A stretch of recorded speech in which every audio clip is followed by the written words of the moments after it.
காசாவில் அமைதி ஒப்பந்தம் ஏற்படுத்தியதற்காக அமெரிக்க அதிபர் டிரம்பை தொலைபேசியில் தொடர்பு கொண்ட பிரதமர் மோடி பாராட்டு தெரிவித்தார். அப்போது வர்த்தக ஒப்பந்தம் குறித்து இருவரும் ஆலோசனை நடத்தினர். கடந்த 2 ஆண்டுகளுக்கு மேலாக நீடித்து வரும் இஸ்ரேல் ஹமாஸ் இடையிலான போரை முடிவுக்கு கொண்டு வர அமெரிக்க அதிபர் டிரம்ப் முயற்சி எடுத்தார். இதற்கு இஸ்ரேல் ஒப்புக் கொண்டுள்ளது. ஹமாஸ் அமைப்பும் அதனை ஏற்க சம்மதம் தெரிவித்துள்ளது. போர் நிறுத்தம் தொடர்பான பேச்சுவார்த்தை எகிப்தில் நடந்து வருகிறது. இது தொடர்பாக அதிபர் டிரம்ப் வெளியிட்டுள்ள அறிக்கையில் கூறியிருப்பதாவது: இஸ்ரேலும் ஹமாஸும் அமைதி திட்டத்தின் முதல் கட்டத்தில் கையெழுத்திட்டுள்ளன.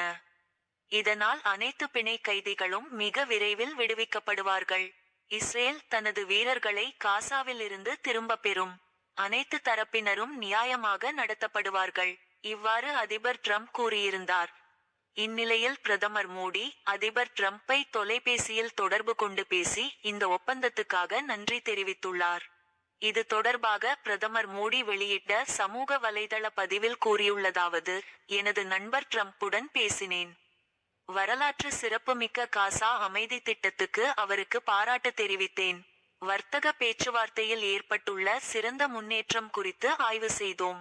வரும் காலங்களில் தொடர்பில் இருக்க முடிவு செய்தோம். இவ்வாறு அந்த பதிவில் பிரதமர் மோடி கூறியுள்ளார்.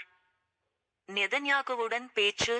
இதனைத் தொடர்ந்து இஸ்ரேல் பிரதமர் பெஞ்சமின் நெதன்யாகுவுடன் பிரதமர் மோடி ஆலோசனை நடத்தினார். இது குறித்து அவர் வெளியிட்ட சமூக வலைதள பதிவில் கூறியுள்ளதாவது: எனது நண்பர் இஸ்ரேல் பிரதமர் பெஞ்சமின் நெதன்யாகு உடன் பேசினேன். ட்ரம்ப் தலைமையில் ஏற்பட்டுள்ள காசா அமைதி ஒப்பந்தத்துக்காக நெதன்யாகுவை பாராட்டினேன். பிணைக்கைதிகளை விடுவிப்பதற்கும் காசா மக்களுக்கு மனிதநேய உதவிகளை செய்வதையும் இந்தியா வரவேற்கிறது. உலகில் பயங்கரவாதம் எந்த வடிவில் இருந்தாலும் அதனை ஏற்றுக்கொள்ள முடியாது என தெரிவித்துள்ளார்.